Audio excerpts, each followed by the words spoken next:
মাশাআল্লাহ, আলহামদুলিল্লাহ। এই এই যে আমাদের এই কার্টন ফ্যাক্টরির সামনে যে রাস্তাটা এত দুর্ভোগ পোহাইতে হয়েছে এতদিন, এই রাস্তার দুইটা ভিডিও ছাড়ার পরে আশা করি সবাই দেখছে এবং দেখা সবাই বুঝতে পারছে যে আসলে এই রাস্তা চলাচলের অযোগ্য হয়ে পড়ছে। এটা করার পরে আমাদের এই যে ৯ নং ওয়ার্ডের সেই সামনের নির্বাচনে মেম্বার পদপ্রার্থী কাশেম শিকদার কাশেম ভাইও খুব উদ্যোগ নিছে এবং বিভিন্ন জনের কাছে গেছে। আমাদের যে বর্তমান ওয়ার্ড মেম্বার সাত্তার ভাইয়ের কাছে যাওয়ার পরে সাত্তার ভাই দেখছে যে এই অবস্থাটা সত্যি সত্যি এইরকম রাস্তা খারাপ হয়েছে। হওয়ার পর এই যে মুজাফর ভাই এরাও মোটামুটি রাস্তার জন্য খুব আগ্রহ দেয়াইছে। কাশেম ভাই তো দিন রাত এক করে হেলাইছে। পরে মেম্বার সাহেব যখন শুনতে পারছে এবং দেখতে পারছে যে এই রাস্তাটা আসলে মানুষ চলাচল হাঁটা চলাচল করার কোনো পরিবেশ নাই, কোনো গাড়ি গুড়ি পার হইতে পারে না, অনর্গল মানুষ আসা যাওয়া করে। তারপরে এটা সবাই উদ্যোগে যে ইদ্রিস ভাই ব্যবসায়ী বিদেশ ফেরত এবং মাওলানা ইদ্রিস ফারুকি উনিও খুব ক্লান্ত ছিল এই রাস্তাটা এরকম হওয়াতে। এখন এই যে আনোয়ার হোসেন আইনাল কৃষক দলের সভাপতি ৯ নং ওয়ার্ড উনিও মানে সবাই নজরে আসছিল আর কি, যে আসলে আফসোস করছে যে এই রাস্তাটা খুব খারাপ। এখন দেখা গেছে সবাই যখন কইছে, সবাই যখন সহযোগিতা করছে, তারপরে এই রাস্তার জন্য সাত্তার মেম্বার বর্তমান মেম্বার ৯ নং ওয়ার্ডের উনি এই যে বালি দিয়া পাঠাইছে, খোয়া আসতেছে, এই খোয়া দিয়া বালি দিয়া তারপরে এটা একদম ক্লিয়ার করে দিব জনগণের স্বার্থের জন্য। সত্যিকার অর্থে এইরকম ভিডিও দেখা যে সবাই এটার প্রতি আগ্রহ দেখাইছে এবং প্রকাশ করছে এবং এটা ঠিক করে দিতেছে।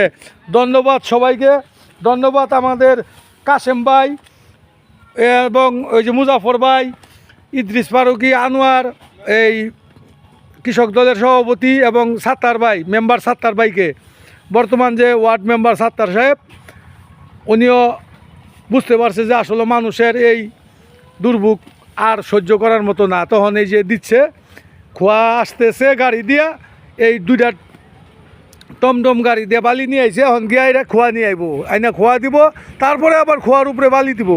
ধন্যবাদ সবাইকে, খুব ভালো লাগলো।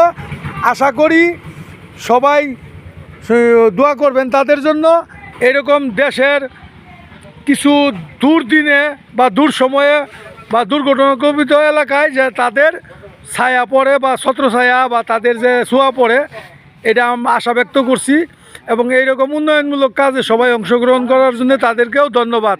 যাই হোক, এখন এই যে কাজটা করছে, এই কাজটা করার মধ্যে একটু একটু ভালো মন্দ অনুভূতিটা কী তার কাশেম ভাইয়ের কাছে একটু জানতে চামু। কাশেম ভাই, আপনি যে এই কাজটা দৌড়দাপ পাইরা মেম্বারের সহযোগিতায় যে করলেন, তাতে আপনার নিজেকে এখন কেমন মনে হচ্ছে? এই রাস্তা খুব খারাপ ছিল। আসলে মানুষের ধরেন দুর্ভোগ দেখলে মন করুন ভিতর থানে অনেক খারাপ লাগে জিনিসটা। মন করেন এই দেখার পরে মন করুন সবসময় না মানুষের তো নানান কিছু বলে যে রাস্তার এই দুর্দশা, মানুষ মানে যার কোনো উপযোগী নাই। ধরে ধরে পাওয়ার পরে মেম্বারের সাথে করার পরে মেম্বারের জিনিসটা সারা যে করে দিচ্ছে, এটা আমরা সকলেই খুশি। এটা আল্লাহর কাছে দোয়া করে আল্লাহ মানুষের কথাই যেমন করতে হয়েছে, কাজটা সুন্দর হয়েছে, শেষ হয়েছে, এটা আল্লাহর কাছে আশাবাদী। ধন্যবাদ, ধন্যবাদ। এই তো এইটাই দেশ, আসলে দেশকে এবং দশকে যে ভালোবাসে তাদের কাজই এইটা। কি পেলাম কি না পেলাম এটা না, নিজের স্বার্থের জন্য না, দশের স্বার্থে নিখুঁতভাবে নিঃস্বার্থভাবে কাজ করার নামই দেশপ্রেমিক।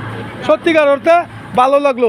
এই যে এখানে ইদ্রিস ভাই, কেমন হয়েছে রাস্তাটা? এখন হইতেছে ইনশাল্লাহ খুব ভালো আছে। এইদিকে তো মানুষের অনেক সমস্যা। যাক, আলহামদুলিল্লাহ, খুব খুশি হইলাম। সুন্দর হইব ইনশাল্লাহ। আশা আর কি সবাই সহযোগিতা করে গ্রামের জন্য, এলাকার জন্য আমরা সবাই মিলে যদি চেষ্টা করি তাহলে ইনশাল্লাহ কোনো কাজই সমস্যা। আলহামদুলিল্লাহ, আলহামদুলিল্লাহ। গ্রামের জন্য এবং দশের জন্য কাজ করা সবার কাছেই ভালো লাগে এবং সবাই খুশি। এই রাস্তার কাদামাদাগুলি সরাইয়া সারা সকাল থেকে এই পর্যন্ত 2-3 জন লোক নিয়ে এই যে রাস্তার কোদাল দিয়া চাইছে ফালাইয়া, এই যে কত কাদা, এগুলো সব ফালাইয়া এই যে বালি ফালাইয়া বরাট করতেছে। এরপরে এটার উপরে দেওয়া হইব ইটের খোয়া দিয়া, তারপরে আবার বালি। মাশাল্লাহ, সবাইকে ধন্যবাদ, ভালো থাকবেন। এরকম কাজে সবাই অংশগ্রহণ করবেন এই আশা ব্যক্ত করে আজকের মতো বিদায় নিচ্ছি। আসসালামু আলাইকুম।